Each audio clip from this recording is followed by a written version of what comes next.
Bonjour et bienvenue dans le podcast Ma vie de sorcière qui rend accessible la spiritualité, l'énergétique, le développement personnel et bien sûr la sorcellerie. Je m'appelle Christelle Célis, sorcière multicasquette et je t'accompagne à la rencontre de tes émotions, de ton intériorité dans sa globalité, de ta psyché pour que tu puisses enfin être, te débarrasser de tes freins, de tes croyances, de tes blessures et les transmuter. Ma mission est que tu trouves l'union avec tous les parts de toi, l'unité et l'harmonie intérieure et également avec le monde extérieur. Je te partage des sujets autour de réflexions, de pratiques magiques et d'outils de sorcière. Seul ou accompagné, je mets un point d'honneur à te créer des épisodes complets, ludiques et accessibles pour que, ensemble, nous incarnions notre sorcière moderne, sauvage et sacrée. Si cet épisode peut résonner ou être utile à quelqu'un de ton entourage, tu peux le partager ou l'évaluer avec la note de ton choix. J'adore partager avec les sorcières qui écoutent le podcast, donc rejoins-moi sur Instagram ou sur mon site pour échanger ensemble. Et sans plus attendre, on passe à notre sujet magique du jour. Bonjour à tous, bienvenue sur le podcast de Ma vie de sorcière. Je suis Christelle Célis et autour de mon micro, aujourd'hui, je reçois Manon. Salut Manon. Salut, bonjour à tous. Je suis très contente de te recevoir aujourd'hui parce qu'on va parler d'un sujet qui à la fois pour moi est très très vaste et en même temps qui a un outil très précis dans le développement personnel et dans la connaissance de soi. On va parler du coaching. Et déjà, avant de parler de ça, est-ce que tu pourrais te présenter, voilà, dire ce que tu as envie de dire sur qui tu es et ce que tu fais? Ça marche. Donc, moi, je m'appelle Manon, j'habite en région parisienne et j'ai commencé ma reconversion, même si c'était un petit peu le début de ma vie professionnelle en tant que naturopathe. Donc, je me suis formée au Sénato, qui est une école sur Paris. J'ai adoré le monde de la naturopathie parce que pour moi, ça a été vraiment un grand éveil de conscience. C'est là que j'ai pris conscience d'énormément de choses, de beaucoup d'enjeux dans la société qui ne me plaisaient pas, que je voyais pas forcément avant, que je considérais comme normal. Et finalement, ça m'a énormément ouvert les yeux, ça m'a énormément réempuissancé parce que j'ai pu me réapproprier ma santé et comprendre vraiment comment tout fonctionnait au niveau de mon corps, mais aussi au niveau de mes émotions, de mon mental. Et ça a été vraiment une grosse reprise de pouvoir. Et j'ai adoré donc ce parcours-là. Il a fallu me lancer ensuite en tant que naturopathe. Et dès le début, dès ma formation, déjà, j'ai beaucoup partagé en fait sur un peu les backstage, les coulisses de tout ce qui se passait pour moi. Et ce qui fait que ça a attiré énormément d'autres naturopathes ou d'autres étudiants en naturopathie qui sont Mm. venus à moi pour me demander comment j'avais fait, puisque j'avais réussi à développer mon cabinet de naturopathie relativement rapidement par rapport à ce qu'on peut entendre. Et donc, ça suscitait beaucoup de questionnements, d'interrogations. À ce moment-là, j'avais pas les outils pour donner. Enfin, j'avais juste ce que moi j'avais pu faire, que je pouvais leur dire, mon expérience, voilà. Et parfois, ça pouvait aider, mais parfois, bah, on ne peut pas copier-coller ce que quelqu'un d'autre fait pour que ça marche aussi pour la personne. Donc, j'étais assez limitée. Et c'est là que le coaching est venu du coup à moi. Donc, il m'a vraiment été servi comme un cadeau de la vie, pile au moment où j'en avais eu Mm. besoin. Et donc, déjà, pour moi, personnellement, ça a continué de m'apporter tout ce réempuissancement que j'avais commencé en fait à intégrer avec la naturopathie, parce qu'on va à un autre niveau, plus sur le niveau mindset cette fois-ci, que j'ai pu davantage travailler. Et donc, avoir des niveaux de compréhension encore supérieurs que ceux que j'avais déjà pu avoir avec cette formation-là. Et surtout, bah, j'avais les outils pour enfin accompagner les entrepreneurs qui venaient à moi pour les aider à eux aussi à développer leur activité, plutôt elles aussi, parce que j'accompagne quand même Mm. majoritairement les femmes, c'est plutôt mon cœur de cible, c'est avec cette cible que je suis la plus engagée, puisque je suis moi-même là-dedans et je sais tout ce qui se joue en tant que femme, justement dans le milieu de l'entreprise, de l'entrepreneuriat. Et donc, bah, aujourd'hui, j'ai tous les outils qu'il faut pour les accompagner. Et c'est ce qui me plaît le plus, en fait, de pouvoir, partir d'une idée, développer cette activité, se réempuissancer à travers ça, parce qu'il y a plein de questions autour de la liberté financière, de l'indépendance qu'on peut déployer à travers sa propre activité, où on peut peut-être parfois être un peu plus limité quand on est dans le milieu du salariat, même si on peut le faire sur d'autres plans. Et ça, c'est quelque chose que j'adore. Et on va dire que la petite cerise sur le gâteau, c'est quand il y a un développement en plus de ça en ligne, parce que tout ce qui est stratégie de communication, stratégie marketing, ça me plaît énormément. Et donc, c'est Mm. vrai que quand on combine un petit peu les deux avec mes clientes en accompagnement, c'est ce qui fait que j'adore l'accompagnement et où je me dis que ouais, là, on fait un travail vraiment complet, quoi. Donc voilà Ouais. pour ma petite présentation. C'est trop bien. Donc là, à aujourd'hui, en effet, tu es vraiment focus sur les entrepreneurs, du bien-être, on va dire ça, parce que c'est assez riche finalement les entrepreneurs que tu accompagnes dans le bien-être. Comment est-ce que tu définirais du coup toi aujourd'hui, ta manière de voir le coaching et de l'amener. Quelle serait ta définition un peu du coaching? Oui. Ce que je dis souvent, parce que vu que j'accompagne beaucoup de naturopathes, quand on est naturopathe, on est dans une posture où on donne des conseils. Ouais. On analyse un petit peu la personne avec tous ses systèmes, ce qui va moins bien, d'où viennent les dérèglements, etc. Et ensuite, on donne un peu comme un pronostic, même si on n'a pas le droit d'utiliser ce mot-là et que ça n'a rien à voir avec la médecine, mais on donne un peu notre feedback avec les conseils que nous, on recommande de faire. Et ça, c'est une posture qui est totalement différente dans le coaching, puisque en tant que coach, on se pose plutôt comme un miroir de l'autre pour l'aider à ce qu'elle puisse en fait percevoir et avoir accès à ses ressources intérieures, à son pouvoir personnel. Donc, c'est des mots qui peuvent faire un petit peu percher parfois, mais en réalité, c'est exactement ça. Quand on nous dit tout est en nous, c'est une phrase qui peut être très dérangeante parce que des fois, on ne la comprend pas correctement, mais c'est vraiment ce qui se passe. Le Mmh. souci, c'est que on a plein de blocages, on a des peurs, on a des schémas qu'on a commencé à apprendre depuis tout petit, dont on se rend même pas compte qu'on continue de les appliquer en fait. Et tout ça, ça vient comme parasiter un petit peu notre champ, qui fait qu'on n'a plus accès à nos ressources qui sont pourtant là. Et donc, le travail d'un coach, c'est d'être là en miroir pour refléter justement ces croyances-là, ces schémas-là auxquels on ne fait pas forcément attention et d'aller les questionner, d'aller mettre de la lumière dessus, d'aller les déconstruire à travers soit des questionnements, soit des exercices, des visualisations. On a pas mal d'outils à ce niveau-là pour faire ça. Et le but, ça va être justement de déconstruire toutes ces croyances-là, tous ces parasites, pour avoir accès à ces ressources personnelles. Ou alors parfois de prendre une autre porte aussi qu'on n'avait pas forcément envie dans un premier temps. Mmh. Si le blocage à déconstruire est beaucoup trop gros, ça peut arriver. On peut trouver aussi des contournements qui nous permettent quand même de nous relier à ce pouvoir intérieur qu'on a pour les mettre à profit en fait par rapport à nos ambitions, quelles qu'elles soient. Moi, c'est professionnel parce que je m'attarde sur les entrepreneurs du bien-être, mais c'est valable pour tous nos domaines de vie en fait. Ouais, carrément, carrément. Ouais, c'est hyper intéressant, surtout que, comme tu le dis très bien, là, toi, tu parles en effet des croyances, de systèmes des pensées qu'on pourrait penser que ça, justement, n'a pas forcément d'impact sur notre business, alors qu'en fait, tout est lié et que même quelque chose qu'on pense que c'est juste dans notre vie perso va aussi vachement, finalement, s'impacter sur notre vie pro. Carrément, d'autant plus dans les activités du bien-être où en fait notre vie personnelle est intimement liée quand même avec Ouais. notre vie professionnelle. Parce que quand on est naturopathe, par exemple, on parle énormément de vitalité, de bonne santé. Si soi-même on n'est pas en bonne condition physique ou qu'on a une vitalité qui est un peu basse, ça va forcément impacter en fait notre manière de pratiquer. Et ça va aussi venir parfois poser des questions de congruence ou de légitimité. Donc les choses sont vraiment très imbriquées en fait. Donc c'est super important. Et surtout, il y a vraiment beaucoup de choses qui se réveillent. En fait, je parle beaucoup d'argent parce que c'est quelque chose Ouais. où tout le monde a beaucoup de personnes ont des traumatismes vis-à-vis de l'argent. Et quand on est à son compte et quand le but de notre entreprise, c'est forcément de faire de l'argent pour pouvoir vivre de son activité, pouvoir remplir son frigo, payer ses factures et compagnie, on est obligé de travailler dessus. Sinon, ça peut vraiment faire des nœuds qui font que ça va tout bloquer. Alors que pourtant, on peut être une super naturopathe, une super énergéticienne dans les compétences. Mais si on n'apprend pas à travailler sur cette relation à l'argent et autres traumas qui peuvent empiéter là-dessus, ça peut tout verrouiller et c'est vraiment trop dommage, quoi. Mais carrément, carrément. Ça me fait hyper écho ce que tu dis là actuellement. C'est vraiment le travail que je fais, moi, là-dessus, justement, sur le rapport à l'argent, parce que je trouve, en effet, comme tu dis, que c'est vraiment finalement se fermer un robinet à cause de croyances, alors que ça pourrait être quelque chose de hyper fluide, quoi. Et toi, justement, comment est-ce que tu as compris tout ça? Parce que tu nous as dit que tu avais fait une reconversion. Est-ce que, justement, le côté rapport à l'argent, c'est quelque chose qui a été tout de suite fluide pour toi ou est-ce que c'est le coaching qui t'a permis justement de mettre le doigt dessus et de me fluidifier un peu tout ça? Le coaching a grandement aidé parce qu'en Ouais, fait, je pense que j'ai jamais eu trop de gros soucis avec l'argent, donc j'avais des facilités dès le début, donc j'ai pu avancer sans me rendre compte de tout ce qui se jouait. ok. Et c'est après en avançant et en grandissant au niveau de mon activité, que j'ai pu voir en fait qu'en fait, si, il y avait quand même des choses que j'avais pas perçues jusque-là. Donc le Hmm, coaching m'a beaucoup aidé, mais je dirais que dès le début, ça a été relativement facile. Et maintenant, c'est ce qui peut me porter préjudice parce que j'ai toujours eu cette valeur travailler dur pour réussir. Et ouais, donc, j'avais la croyance que plus j'étais à fond et plus ça avait de chances de fonctionner. ouais. C'était un petit peu la logique des choses.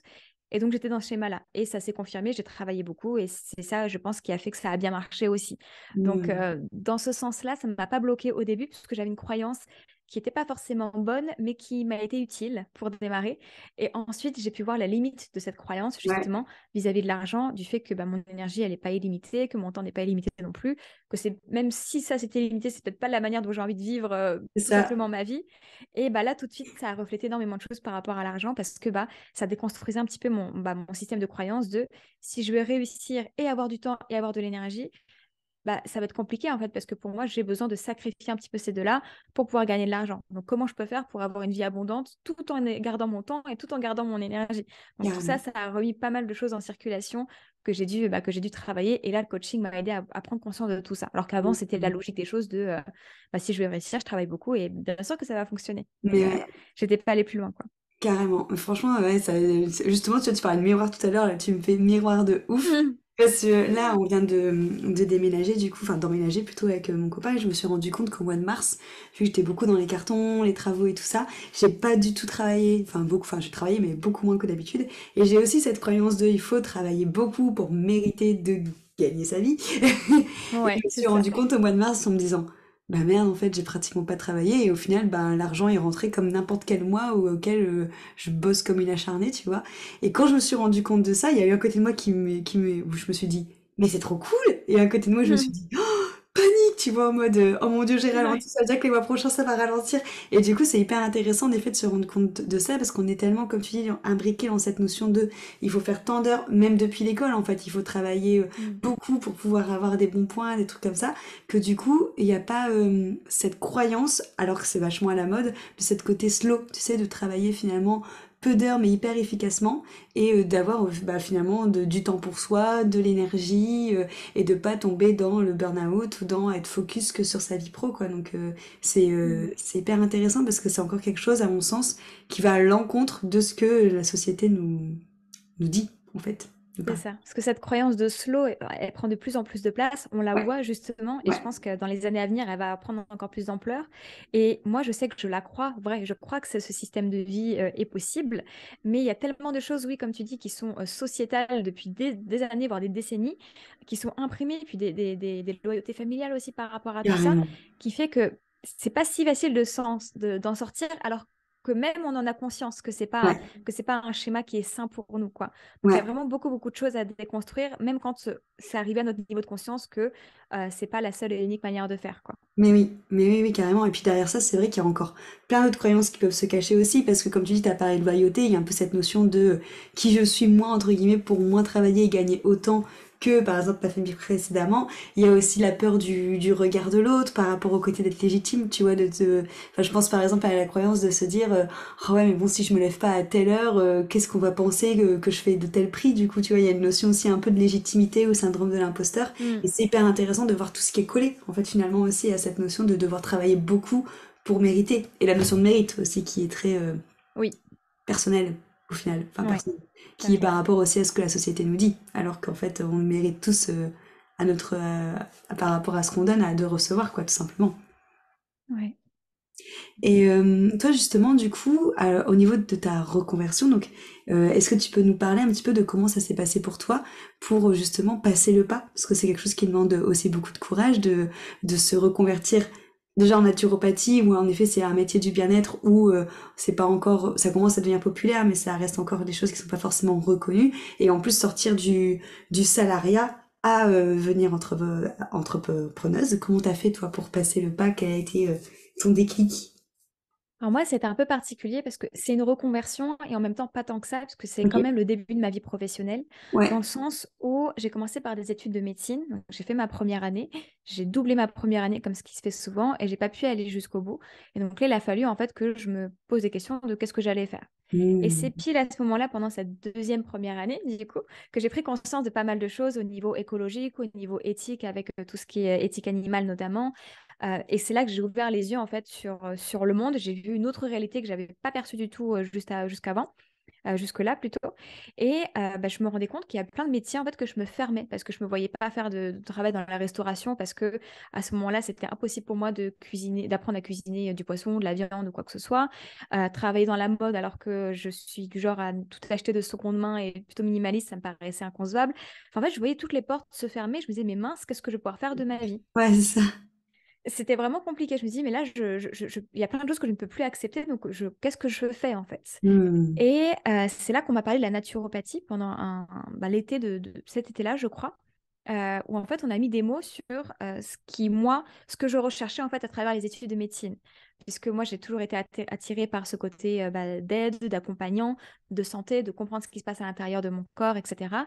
La première année, elle n'est pas révélatrice vraiment de ce qu'on va faire en médecine. Donc bon, je me disais que c'était la voie logique en fait pour être dans ce milieu-là.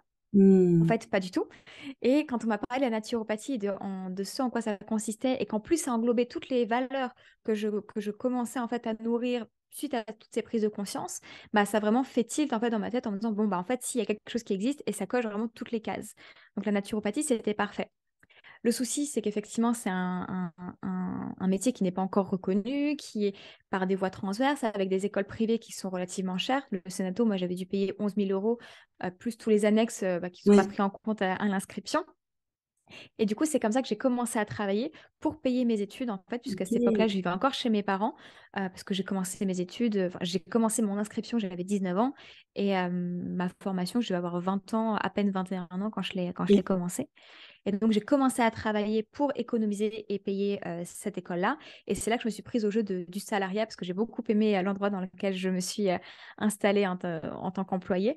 Et du coup, j'ai fait les deux en parallèle pendant toute ma formation. Et donc, Hmm. le grand saut vers l'entrepreneuriat a été plus ou moins facile. J'ai quand même retardé. Je pensais le faire beaucoup plus tôt. Mais vu que je me plaisais là où j'étais, je l'ai retardé un petit peu. Mais le grand saut a quand même été facile parce que c'est pour ça que j'avais commencé à travailler. Donc, c'était la suite logique, en fait, pour moi, je le fais en attendant de finir mes études et de pouvoir enfin m'installer. Hmm. Donc, ça a été assez différent de la plupart des personnes qui doivent vraiment faire une reconversion et donc lâcher toute la sécurité Ouais. qu'ils ont cru percevoir dans le salariat. C'est quand même une autre dynamique, en fait, que moi, Ouais. j'ai vécue. Ouais, ouais, carrément, parce que toi, du coup, c'était déjà ton cheval de bataille dès le début, quoi, en mode, c'était vraiment, Mm. mon but, c'est ça, donc du coup, ouais, c'est hyper courageux, parce que du coup, c'est pas non plus quelque chose qu'on a forcé, alors si, il y a des personnes où c'est inné, en effet, où ils se disent direct, je veux être entrepreneur ou je veux avoir une entreprise, mais c'est vrai que c'est assez rare de sortir tout de suite des cases et des rails comme ça. Dans ta famille, justement, t'avais des entrepreneurs, toi, qui t'ont inspiré là-dessus, ou c'est vraiment éclos en toi, Bah, je pense que j'avais pas tellement perçu à la base que ça allait être un boulot d'entrepreneur. Moi, je voyais le métier de naturopathe, ok, d'accompagnant, et pour faire ça, il fallait être entrepreneur. Tu vois, ouais, c'était ok. plus dans cette logique des Ah, choses. Donc, j'avais d'accord. pas Ouais. trop perçu ça au début. Mais je me suis très vite rendu compte de l'enjeu qu'il y avait derrière de créer son entreprise. Et donc, très rapidement, je me suis énormément renseignée en fait sur l'entrepreneuriat et sur tout ce qui se jouait derrière. Et c'est pour ça qu'aujourd'hui, tout ce qui est réseaux sociaux, communication, stratégie marketing, ça me plaît beaucoup parce que j'en ai mangé, Hmm. mangé, mangé, mangé pendant ma formation parce que je préparais un petit peu le terrain. Et Ok. justement, j'ai préparé ce terrain-là parce que dans mon entourage, j'ai pas d'entrepreneur. J'ai quand même un oncle qui est coiffeur, une tante qui est esthéticienne et un papa qui est artisan, qui est électricien. Ok. Donc, ce sont des modèles d'entrepreneuriat, mais qui ne collent pas avec ma vision de l'entrepreneuriat Oui. ou avec l'entrepreneuriat d'un métier de l'accompagnement. Oui. Du coup, j'avais pas spécialement de modèle de ce côté-là, donc je me suis beaucoup renseignée. Et c'est ça qui m'a permis après de modeler un petit peu l'activité telle que moi je voulais la modeler en fait. Hmm. Ok. Et du coup, parce que je sais que souvent ça apparaît un peu flou pour les personnes un rendez-vous de coaching. Donc, est-ce que tu peux nous expliquer que, imaginons quelqu'un qui t'appelle et qui prend rendez-vous avec toi, comment ça se passe, comment tu te prends en charge, voilà, quelles sont les grandes thématiques que tu peux traiter pour Ouais. expliquer un peu aux personnes comment ça fonctionne. Hmm. Alors déjà, la prise de contact, ça va être une séance découverte parce que ça va être important. Moi, je choisis mes clientes et c'est important que les clientes Bien puissent sûr. me choisir en fait, parce qu'il y a quand même, on va passer des mois et des mois ensemble et on va parler de choses assez personnelles, donc c'est important qu'elles puissent se sentir le plus à l'aise possible.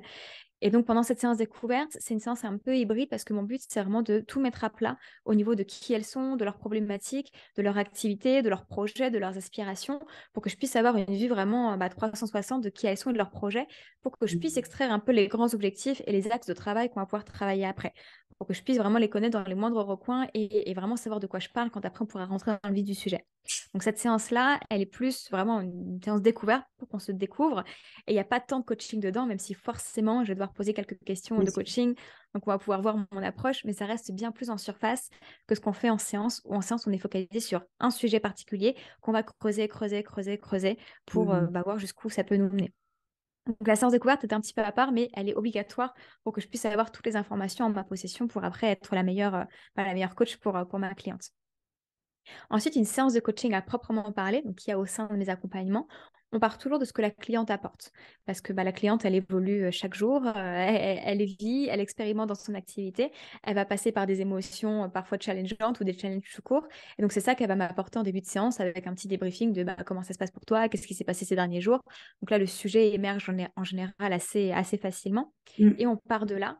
Et ça va vraiment être tout type de problématiques. On travaille énormément sur la légitimité, le syndrome de l'imposteur, sur la relation à l'argent, sur la confiance en soi, et après sur des aspects beaucoup plus stratégiques de développer son activité pour atteindre un certain palier de chiffre d'affaires ou un certain nombre de clientes par mois ou par semaine selon comment ça se profile au niveau du modèle d'affaires. Et donc tout ça, ça va être très, très, très varié. Et la manière de travailler dessus, ça va être, je dirais qu'il y a un peu deux catégories de séances. Il y a la séance qui va vraiment être purement coaching et avec beaucoup d'introspection. Et Ok. donc là, ça va être sur des croyances, par exemple, sur je suis pas légitime ou qui je suis, moi, comme tu disais, pour gagner de l'argent, ou pour gagner de l'argent facilement, ou pour réussir, ou peu importe la raison. Donc là, on va vraiment aller chercher avec des questionnements, avec des exercices de visualisation, qui elle est pour et d'où vient cette croyance que elle pourrait ne pas être la personne pour. Donc, on Mm. va vraiment essayer d'aller déconstruire tout ça avec des questionnements, des métaphores, des images aussi, des comparaisons qui font que ça permet de dézoomer un peu sur la croyance. Parce que Ok. quand on est dans la tête de qui je suis pour, tout de suite, ça génère plein de pensées qui vont dans ce sens-là. Donc, si on prend du recul, quand ta voisine le fait, bizarrement, ça ne te crée pas de blocage. Donc, pourquoi, si toi, tu le fais, ça serait différent que quand c'est ta voisine qui le fait? Mm. Et donc, on va vraiment essayer d'aller déconstruire ça avec des exemples contraires, avec des situations, en apportant de la logique aussi sur la croyance pour soit l'affirmer, soit l'infirmer. Et donc, c'est des choses qui c'est pas une séance, des fois, il peut y avoir des déclics qui font que, ah bah oui, tout s'éclaire et en fait, la croyance change complètement de bord. Mais souvent, c'est pas tant le cas. Souvent, c'est quelque chose qu'on amorce, en fait, on commence à déconstruire et du fait d'avoir porté de la conscience dessus, c'est un travail qui va continuer dans l'invisible sur les jours, les semaines, voire les mois après, avec d'autres choses qui vont venir un petit peu raviver le feu de la discussion, qui font que petit à petit, c'est un travail de déconstruction qui va se faire sur le long terme. Mais Mm. c'est pas des séances où d'un coup, pouf, ça y est, ça a tout révolutionné et je suis une nouvelle personne. Ça peut Ouais. arriver, mais c'est rare. Donc, il faut arrêter un petit peu de rêver là-dessus parce que c'est pas ce qui se passe dans 90% des cas. Mais c'est quand même souvent les séances les plus puissantes et qui portent leurs fruits sur le plus long terme et qui sont du coup les plus porteuses en fait au niveau de l'évolution personnelle. Mais on s'en rend pas forcément compte à l'instant T. Mm. Et ensuite, il va y avoir un deuxième type de séance qui va beaucoup plus être dans le passage à l'action, parce que le coaching, je ne l'ai pas dit aussi quand je l'ai présenté ce qu'était le coaching, ça sert effectivement à déconstruire toutes ces croyances, mais le but de tout ça, c'est d'avoir accès à ses ressources personnelles pour créer et pour passer à l'action. Bien Et sûr. donc, il y a cette deuxième partie-là, on va beaucoup plus être dans tout ce qui est brainstorming, passage à l'action avec un plan d'action, des étapes, et donc dans un aspect beaucoup plus stratégique, brainstorming, voire mentorat, que je peux adopter aussi. Et là, c'est des séances que j'adore parce que on voit le résultat tout de suite. En fait, c'est des séances où on repart hyper motivé parce qu'on sait exactement quoi faire, on a la motivation de le faire parce qu'on sait pourquoi on le fait, avec quelle énergie on y va, quelle énergie on a envie d'y mettre. Et du coup, c'est là où c'est la concrétisation en fait de toute la déconstruction qu'on a pu faire avant pour se réapproprier son Mm. pouvoir et le remettre à l'extérieur dans le sens le déployer en fait et le révéler. Donc, c'est des séances qui sont vraiment super chouettes et que j'aime beaucoup, mais on peut pas toujours faire des séances comme ça parce qu'il faut d'abord déblayer le terrain un petit peu en général avant, quoi. Ouais, ouais, ouais, carrément, c'est logique. Et généralement, tu accompagnes les personnes sur combien de temps, du coup, avec tout ça? Alors, j'ai commencé par des accompagnements de 3 mois sur 6 séances. Ok. Il y avait vraiment un goût de trop peu à la fin parce que on a arrêté pile au moment où justement il y avait le feu qui était là pour pouvoir être déployé. Donc, c'est très frustrant. Et donc, maintenant, je suis passée à 4-5 mois. Donc, c'est des accompagnements de 8 Trop bien. séances. Et là, tout de suite, on peut voir l'aboutissement en fait de tout ce qu'on a pu travailler au début de l'accompagnement et c'est beaucoup plus fluide comme ça des deux côtés. Bah ouais, carrément, ouais. Puis comme tu dis, il n'y a pas cette notion de toi de te dire ah, je voulais, entre guillemets, j'aurais pu faire encore plus avec elle. Mm. Et t'es pas non plus la coachée en face qui est en mode oh, mais qu'est-ce que j'ai fait maintenant? Donc là, vous Mm, pouvez c'est ça. avancer ensemble carrément. Et puis c'est toujours, je trouve ça toujours hyper chouette aussi de pouvoir faire un chemin plus long que, entre guillemets, se lâcher comme ça en cours de route au milieu du chemin. Donc, carrément. Ouais. Toi, justement, là, si on repart de toi, ton expérience par rapport à ton activité, à l'entrepreneuriat, à ton parcours, quels sont justement, comment je vais poser cette question-là? Quels sont ce qui te plaît le plus dans l'entrepreneuriat, dans ton travail, ouais, ce qui te fait le plus vibrer? Mm. Pas forcément, les séances de coaching, déjà, c'est en numéro un, parce que même si j'arrive parfois, ça peut m'arriver d'être patraque ou d'être un peu fatiguée ou quoi, du fait de me connecter en fait avec l'énergie de ma coachée que j'ai en face, de ses projets et qu'on ranime bah, justement cette fameuse flamme, c'est quelque chose qui me fait énormément vibrer et je vis par procuration un petit peu ce qu'elle Ouais, vit et cette émulation, cette motivation. Donc ça, c'est un truc que j'adore.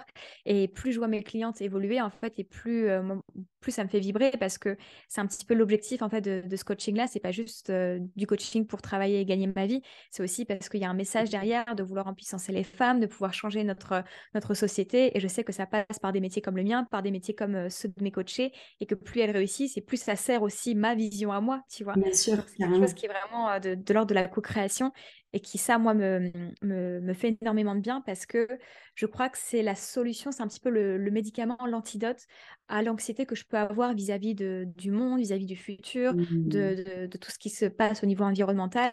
J'ai l'impression d'agir en fait à la source en contribuant de ma personne et en les aidant à contribuer de leur personne. Donc ça crée un Effet boule de rayonnement neige. qui est exactement qui est pour moi hyper vertueux et qui donne une solution à mes anxiétés en fait. Donc c'est quelque Ouais. chose qui me nourrit énormément. Et après, d'un point de vue plus travail en tant que tel, moi j'adore tout ce qui est stratégique parce que j'ai toujours adoré tout ce qui était réseaux sociaux, partage, parce que je vois en fait la puissance de ces outils-là et de comment on peut les tourner à notre avantage. Et j'adore en fait penser à tous les combinaisons, tous les enchaînements logiques que ça peut faire, tout ce que ça peut générer, l'aspect créatif qu'il y a derrière, avec créer des visuels ou créer des réels, ce genre de choses. C'est quelque Ouais. chose qui est du travail, qui demande beaucoup de temps et en même temps qui nourrit tout cet aspect créatif en moi et qui me permet aussi de partager ce message à plus grande échelle que simplement avec mes coachés qui sont forcément dans un nombre plus réduit. Donc c'est un aspect que j'aime aussi beaucoup, beaucoup parce que ouais, je retrouve un élan de créativité que je peux exprimer d'une manière assez originale, je trouve, que dans ma vie juste personnelle. Donc ce sont les deux Mm. aspects principaux, je dirais, que j'adore par-dessus tout dans mon métier, quoi. Ok, et du coup, bah, je vais te poser l'antithèse de cette question. Quelles sont au contraire les choses, en effet, que tu fais peut-être plus avec des pieds de plomb ou qui te font moins vibrer? Bah, tout ce qui est facturation, admin, moi plutôt, j'aime plutôt bien. Ça permet de Ok, mettre les idées en ordre. Donc, je sais que c'est ce qu'on attend souvent comme réponse, mais pas ouais, tellement. Mais moi, ce serait plutôt les mails. Je suis ok, très, très mauvaise pour gérer mes mails parce que même quand c'est des mails de mes clientes, alors que pourtant elles me racontent des super belles nouvelles, j'adore les lire, mais je les lis toujours spontanément quand je le reçois. Mais vu que je suis pas dans les dispositions pour y répondre, bah, je les laisse pour plus tard. Et du coup, je vois l'action de me mettre devant mon ordinateur pour traiter tous les mails que j'ai pu lire déjà et du coup me replonger dessus et voir à qui je dois répondre, à qui c'est ouais, juste un newsletter ou un truc comme ça. C'est un truc que j'aime pas parce que je suis jamais dans les bonnes dispositions pour le faire. ouais, Et du coup, j'y vais à reculons et du coup, j'attends que ça s'accumule et du coup, ça devient une grosse ouais, tâche qui est fastidieuse. ouais, Donc ouais, mes clientes le savent, si elles veulent une réponse rapide, vaut mieux qu'elles m'envoient un petit message sur Instagram, quitte à carrément. me relancer en me disant bah, je t'ai envoyé un mail, maintenant réponds-moi, parce que je les vois et je les oublie pas, c'est ça le pire. Mais il y a tellement d'autres mails qui viennent parasiter ma boîte mail qui fait que ça devient une tâche un petit peu lourde à faire et du coup voilà, c'est ça que j'aimerais le moins. Donc je peux Hmm. facilement mettre 3 voire même 4 jours à répondre parfois à cause de ça. Ouais, ouais, Voilà, je te comprends. Moi, je suis pareil, hein. Je préfère carrément répondre sur Insta ou sur Telegram ou WhatsApp en faisant des vocaux exactement. que par mail, quoi. Je trouve que les vocaux, c'est tellement plus fluide que quand je vois le mail, je suis là, oh. J'ai pas tapé. Ouais, c'est ça, il y a quelque chose de beaucoup plus sérieux en fait qui me Oui, coupe un peu de la relation que j'ai avec ma coachée où en fait on est super spontanés toutes les deux. c'est Donc ça. par mail, ça reformalise les choses et Oui, c'est un peu carrément. particulier. Je suis d'accord avec toi, ça enlève une sorte. Enfin, à mon sens, pareil, je le ressens comme ça. Pour moi, ça enlève la spontanéité, en fait, le mail. Moi, j'aime bien pouvoir avoir ce côté instantané dans les messages. Donc, ouais, je te rejoins carrément. Quel serait Mm. ton conseil, justement, pour une personne qui aimerait se lancer en tant qu'entrepreneur du bien-être et qui n'ose pas se lancer? Je vais te demander les deux en même temps, et un autre conseil, justement, pour une personne qui est lancée et qui aimerait développer encore plus son activité. Ok. Alors pour la personne qui n'ose pas se lancer, voir pourquoi elle n'ose pas se lancer, en fait, quelles sont les histoires qu'elle se raconte sur le fait de se lancer. Souvent, c'est quand même le syndrome de l'imposteur, le manque de légitimité. Et pour ça, c'est souvent parce qu'elles n'ont pas assez pratiqué en fait. Quand on Mm. sort un petit peu des écoles, il y a de la pratique, il y a du clinica. Alors, je parle pour la naturopathie, mais c'est valable un peu pour tous les domaines du bien-être comme ça. Et si on n'a pas suffisamment pratiqué, qu'on n'est pas suffisamment à l'aise, bah, il y a toujours cette barrière de je ne sais pas en fait si ce que je fais c'est bien. Du coup, je n'ose pas le proposer au monde et du coup, je ralentis et je procrastine. Et on se raconte l'histoire que c'est parce qu'on a peur de l'entrepreneuriat, etc. Donc, je pense que c'est super important de d'abord être à l'aise dans sa pratique avant de vouloir se lancer. Des fois, les deux peuvent se faire de manière hyper synchro, mais pour d'autres personnes, bah, il y a vraiment besoin de prendre confiance d'abord en sa pratique avant de pouvoir s'assumer en fait sur le marché et ça va vraiment les aider à aller beaucoup plus vite. Donc ça, c'est quelque chose qui est trop souvent mis de côté, je trouve, parce qu'il y a cette injonction à se lancer. Et l'entrepreneuriat a aussi pas mal d'injonctions maintenant Mm. et c'est un petit peu dommage parce qu'on peut griller les étapes qui peuvent être précieuses et nécessaires. Donc, je dirais ça dans un premier temps. Et après, bah, si ça continue et si ça persiste, se faire accompagner. Parce que quand on n'ose pas se lancer, c'est aussi que on voit la montagne de tout ce qu'il y a à faire. Parce que c'est vrai qu'on peut faire énormément de choses pour lancer son activité et qu'on ne sait pas toujours par quoi prioriser, qu'est-ce qui est vraiment nécessaire pour nous, qu'est-ce qui est futile, qu'est-ce qui est de la procrastination active ou qu'est-ce qui est vraiment nécessaire. Et se faire accompagner, ça permet de resserrer un petit peu le chemin pour vraiment aller le plus droit possible plutôt que de faire mille et un détours. Donc ça Vraiment. pourrait être aussi une clé si le souci n'est pas au niveau de la confiance dans sa pratique, je dirais. Mm. Carrément. Et ensuite, du coup, ta deuxième question, si Pour c'est les quelqu'un qui est personnes qui déjà aiment se lancé, développer. Ouais. ok. Là, ça va vraiment dépendre de plein de choses. Il y a vraiment parfois un besoin de réalignement parce que quand on est lancé, qu'en plus ça commence à bien fonctionner, on a trouvé des choses bah, justement qui fonctionnent et on a tendance après à se conforter dans ce qu'on connaît puisque ça fonctionne bien. Et c'est là où on peut trouver un espace de désalignement, se dire mais comment je peux vraiment m'expandre encore plus parce qu'on se sent un Mm. peu étriqué parfois dans quelque chose qui a bien fonctionné au début mais qui aujourd'hui n'est plus forcément aligné et qui est dur à abandonner parce que bah, c'est ce qu'on connaît et ça marche en plus. Donc c'est Ouais. difficile de faire autre chose alors qu'on ne sait pas si ça va marcher aussi bien. Et donc là aussi, se faire accompagner, ça peut vraiment être aidant, ou en tout cas faire un travail introspectif sur vraiment reclarifier sa vision de, OK, qu'est-ce que je veux en fait pour moi, pour ma vie, pour le monde, pour mon activité, repartir de là et après dérouler le fil en sens inverse de, bah, si je veux cette vision-là pour dans 90 ans, quelle est par quelle étape je dois passer entre-temps et du coup, quelles sont les actions que je dois mettre aujourd'hui Mm. dans le présent.